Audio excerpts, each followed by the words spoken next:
ఇండియాలోనే #1 varicose veins hospital Avis vascular centre. నమస్తే గురుగారు. వాగర్థావివ సంపృక్తౌ వాగర్థ ప్రతిపత్తయే జగతః పితరౌ వందే పార్వతీ పరమేశ్వరౌ. ఆదిత్యాయ చ సోమాయ మంగళాయ బుధాయ చ గురుశుక్రశనిభ్యశ్చ రాహవే కేతవే నమః. శృంగేరి జగద్గురు పీఠాధిపతులకి కంచి పీఠాధిపతులకి నమస్కారములు తెలియజేసుకుంటూ కార్యక్రమాన్ని ప్రారంభిద్దాం. గురుగారు, 9 రోజుల పాటు నియమంగా పెట్టుకున్న వాళ్ళు, నవరాత్రులు చేసిన వాళ్ళు ఒక లెక్క అయితే, చాలా సార్లు 9 రోజుల పాటు ముఖ్యంగా ఇంట్లో ఆడవాళ్ళకి కుదరకపోవచ్చు. 2 రోజులు, 3 రోజులు, 5 రోజుల్లో పెట్టుకోవాలంటారు. సో ఎలాంటి నియమాలు వీళ్ళు పాటించాలి? మాకు లెక్క లేదండి, మా ఇంట్లో ఆచరణ లేదండి, మేము పెట్టుకోమండి అన్న వాళ్ళు మినిమం టు మినిమం అట్లీస్ట్ ఇది చేయండి, మీరు ఏ ఖర్చు లేకుండా సరిపోతుంది, అంతటి పుణ్యఫలమే మీకు లభిస్తుంది అనడానికి ప్రశ్న కొంచెం పెద్దదే గురుగారు. అంటే ఈ 9 రోజులు వీలైతే చక్కగా పూజాది కార్యక్రమాలు ప్రతిరోజు చేసుకోవడం. కొంతమంది లేటుగా స్పందిస్తారు, అయ్యో అందరు మొదలు పెట్టారు మనం కూడా చేస్తే బాగుండు కదా అంటే అప్పుడు 7 రోజులుగా చేసుకోవాలి, లేదా 5 రోజులుగా చేసుకోవాలి. హీన పక్షంలో 3 రోజులుగానైనా చేసుకోవాలి. అంటే అష్టమి, నవమి, సప్తమి, అష్టమి, నవమి ఈ 3 రోజులైనా చేసుకోవాలి, లాస్ట్ 3 days అయినా. అయితే ఈ యొక్క సంబంధించినటువంటి పూజాది కార్యక్రమాలు చేస్తున్నంతసేపు బ్రహ్మచర్య వ్రతాన్ని ఆచరించాలి, దాంపత్యము నిషేధము. అలాగే ఆడవాళ్ళు చాలా మంది శిరస్నానం చెయ్యాలని అంటారు, ఈ 9 రోజులు అని అంటుంటారు. వాస్తవానికి స్త్రీకి వెసులుబాటు అనేటువంటి శాస్త్రంలో ఉంది. నీళ్లు చల్లుకున్నా సరిపోతుంది, అవకాశం ఉంటే చేయగలిగే శరీరం సహకరిస్తే చేసుకోవచ్చు. ప్రతిరోజు చేయాలనే నియమం అయితే మాత్రం ఏం లేదు. కానీ ఈ 9 రోజుల్లో మాత్రం గోళ్ళు కత్తిరించకూడదు. తర్వాత చాలా మంది బ్యూటీ పార్లర్కి వెళ్ళి కట్ చేయించుకుంటారు, హెయిర్ కట్ చేయించుకోకూడదు. ఇది నియమాన్ని పాటించాలి. తర్వాత ఆ చేసుకునే స్త్రీమూర్తి సుమంగళిగా ఉన్నప్పుడు సుమంగళిగా చక్కగా ఆ సుమంగళి ధరించేటువంటి వస్తువుని చక్కగా ధరించడం, పసుపు ఇవన్నీ కూడా, అలాగే పూలు ధరించడం, చక్కగా చీర, అమ్మవారే ఉన్నట్టుగా ఉండాలి, అమ్మవారి నామమే సదా జపిస్తూ ఉండాలి, ఇలా జరుగుతూ ఉండాలి. తర్వాత పూర్వ సువాసినులు కూడా ఈ అమ్మవారి పూజలు చేసుకోవచ్చు, నవరాత్రులు చేసుకోవచ్చు, తప్పులేదమ్మా. ఎందుకంటే అమ్మవారు అందరికీ అమ్మ, వీళ్ళకే అమ్మ వరాలు ఇస్తుందని ఎక్కడ శాస్త్రంలో చెప్పబడలేదే. అదే అమ్మవారు దశమహావిద్యల్లో ధూమవతి కూడా పూర్వసువాసిని అవతారమే. అంటే ఇక్కడ పిచ్చి జనాలు, మీరు పిచ్చోళ్ళురా మీరు అంటూ లెక్క పెట్టుకున్నారు, కానీ నా దశావతారాల్లో ఇది కూడా ఒకటి ఉంది నాకు సంబంధించింది, కాబట్టి మీరు పూర్వసువాసిని వేరుగా చూడాల్సిన పని లేదు అని చెప్పి అమ్మవారే తన అవతారంగానే చూపించింది. ఇంక అంతకన్నా పెద్ద సాక్షాత్కారం ఇంకేం కావాలి మనకు, తార్కాణం ఏం కావాలి? కాబట్టి పూర్వ సువాసినులు కూడా చక్కగా అమ్మవారి పూజ చేసుకోవచ్చు, ఎవరు కూడా దీనికి వ్యతిరేకం లేదు. అయితే చాలామంది ప్రధానంగా ఇప్పుడు ఏంటంటే ఈ సంబంధించినటువంటిది సులువుగా చేసుకోవాలనే ఆలోచనలో ఉంటుంటారు. కొంతమంది అంత టైం కేటాయించలేరు. అట్లీస్ట్ వాళ్ళు ప్రతిరోజు అమ్మవారి చిత్రపటానికి చక్కగా పూలమాల వేసి ధూపము, అమ్మవారికి మనస్ఫూర్తిగా నమస్కారం చేసుకొని అమ్మవారి అష్టోత్తరం లలిత త్రిశతో ఏదైనా చదువుకొని చక్కగా ఈ 9 రోజుల పాటు నియమాన్ని చెప్పినటువంటి విధంగా బ్రహ్మచర్య వ్రతాన్ని నియమాన్ని పాటిస్తూ దుర్భాషలు ఎవరితో ఆడకుండా కోపగించుకోకుండా ఉంటూ వీలైతే ఉపవాస నియమాన్ని పాటిస్తూ చంద్రుణ్ణి చూసుకొని నక్షత్రాలను చూసి భోజనం చేసే అలవాటుగా చేసుకుంటే 9 రోజులు నియమంగా ఉండి ఎవరైనా కానీ ఈ పూజాది కార్యక్రమాలు చేస్తున్నట్లయితే ఈ సంబంధించినటువంటి పూజాది కార్యక్రమాలు సందర్భంగా వాళ్ళకి వస్తువు రూపేణ ధన రూపేణ సహాయ సహకారాలు అందించిన తప్పకుండా వాళ్ళకి మంచి జరుగుతుంది. అమ్మవారి పూజలో పాల్గొన్నంత శుభ ఫలితాన్ని వాళ్ళు పొందుతారు. ఇది ఈ విధంగా చెప్పవచ్చు. గురుగారు, మరి మధ్యలో ఆడవాళ్ళకి ఇబ్బంది వస్తే ఏంటి పరిస్థితి? మళ్ళీ ఎప్పుడు చేసుకోవాలంటారు? సాధారణంగా నవరాత్రులు అంటే చాలా మంది 9 రోజులే ఆచరించి విజయదశమి రోజున కార్యక్రమాన్ని పూర్తి చేసుకుంటారు. కానీ పురాతన సాంప్రదాయం ప్రకారం అయితే పౌర్ణమి వరకు చేసుకుంటారు. అమ్మవారిని ఆరాధన చేసి షోడశ కళలతో విరాజిల్లుతున్నటువంటి లలితా దేవి కదా, షోడశ కళారూపిణి అని మనం చెప్పుకుంటాం. కాబట్టి ఈ షోడశ కళారూపిణి ఎప్పుడు వస్తుంది? పౌర్ణమితో కూడుకున్నటువంటి రోజున వస్తుంది. కాబట్టి పౌర్ణమి రోజున సమాప్తం చేసుకుంటారు. అయితే మీరు అన్నట్టుగా ఈ మధ్య కాలంలో ఆడవాళ్ళకి ఏమన్నా ఇబ్బందులు కనుక వస్తే 4 రోజులు నిషేధం. ఇక పూజ మొదలు పెట్టిన తర్వాత ఇలాంటిది ఉన్నప్పుడు వాళ్ళు ఆ పూజ పరిసర ప్రాంతాలలో తిరగకుండా ఉండి ఇంట్లో వాళ్ళు ఎవరైనా చేయగలిగి దాన్ని కంటిన్యూ చేయగలిగితే అందులో అది చాలా ఉత్తమం.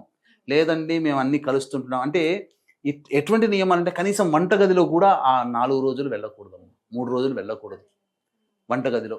అలాంటి కఠినంగా నియమంగా ఉండగలిగితే చేసుకోవచ్చు. లేదు నా పాత్ర ఖచ్చితంగా వంటలో ఉంటుంది, మా వాళ్ళకి నేనే వండి పెట్టాలి, తప్పదు, స్నానం చేసి వండి పెడుతుంటాం ఎప్పుడు, కానీ ఈ పూజ మొదలు పెట్టాక మధ్యలో వచ్చిందనంటే దాంతో ఆఫ్ చేసుకోవడం ఉద్వాసన పలికేయాల్సిందా? మంచిది. చేసుకోకూడదు. ఎందుకంటే తెలిసి అపరాధం ఎలా చేస్తాం, మరి మైలలో ఉన్నప్పుడు ఎలా చేస్తాం. అదేలేండి. ఇలా కొంతమంది ప్రసాద నైవేద్యం అదే కిచెన్ లో నుంచి వెళ్ళాలి కాబట్టి. కొంతమంది వాళ్ళ కుటుంబంలో ఎవరైనా చనిపోయారని చెప్తుంటారు. 10 రోజులు అయిపోయిన తర్వాత అవకాశం ఉంటే పౌర్ణమి రోజున చేసుకోవచ్చు. అయితే ఆశ్వీజ పౌర్ణమి రోజున మన పీఠం ఆధ్వర్యంలో అమ్మవారికి విశేషమైనటువంటి హోమాది కార్యక్రమాలు అనేటివి జరిపించడం జరుగుతుంది విశేషంగా. ఇలా సహాయ సహకారాలు వాళ్ళు అందించవచ్చు. మామూలుగా రెగ్యులర్గా ఏదో నామమాత్రంగా పూజ చేసుకొని పూజ చేసుకునే వాళ్ళకి కానీ వస్తు రూపేణ ధన రూపేణ సహాయ సహకారాలు అందించిన, లేదా ఈ యొక్క పూజ చేసుకోలేకపోతున్నాం అనే భావనలో చాలామందికి ఉంటుంది. పూజ అమ్మవారి పూజ చాలా చక్కగా చేసుకున్నాము కానీ అమ్మవారి అనుగ్రహం ఇంకా మనం హోమం చేసుకోలేకపోతున్నాం అనుకునేటువంటి వాళ్ళకు కూడా అక్టోబర్ 6వ తారీఖు రోజున మన పీఠం ఆధ్వర్యంలో వాంఛా కల్పలతా సిద్ధి హోమం అనేటువంటిది చాలా చక్కగా రాత్రిపూట జరుగుతుంది. అవకాశం ఉన్న వాళ్ళు ఈ యొక్క కార్యక్రమంలో నమోదు చేసుకోవచ్చు. నమోదు చేసుకున్నటువంటి వాళ్ళకి చక్కగా అమ్మవారి శక్తిని ప్రసాదించే వైజయంతి మాల అనేటువంటిది ఇవ్వడం జరుగుతుందని చెప్పచ్చు. గురుగారు, జమ్మి చెట్టుకి దసరాకున్న సంబంధం ఏంటండి? జమ్మి చెట్టుకి దసరాకి ఉన్నటువంటి సంబంధం ఏంటంటే ప్రధానంగా పవిత్రత అనేటువంటిది ఎవరిలో ఉంటుంది. పవిత్రమైనటువంటి వృక్షం ఏంటంటే జమ్మి వృక్షం. అగ్ని అక్కడి నుంచే పుట్టింది అని, అందుకనే అగ్ని సంబంధించిందిగా చెప్పబడి ఉంటుంది. కాబట్టి జమ్మి చెట్టులో పాజిటివ్ ఎనర్జీ ఉంటుంది మీకు. అందుకనే మీకు చూసుకుంటే కరుంగలి మాల ఇప్పుడు చాలా బాగా ఫేమస్ అయింది కదమ్మా, జమ్మి చెట్టు నుంచే వస్తుంది. పాండవులు తమ యొక్క అస్త్రాలని చుట్టి తమ యొక్క ఆయుధాలని చుట్టి జమ్మి చెట్టు దగ్గరనే పెడతారు. ఎందుకనంటే ఆ అస్త్రాల నుంచి వచ్చేటువంటి యొక్క శక్తిని తట్టుకోగలిగే శక్తి ఆ జమ్మి చెట్టులో ఉంది, ఏ వృక్షంలో లేదు. మళ్ళీ అంతేకాకుండా ఆ అస్త్రాలు గనక కిందకు పెడితే దాని ప్రభావనంతా భూమి లాగేసుకుంటుంది. ఎంతో గొప్ప మహత్యం.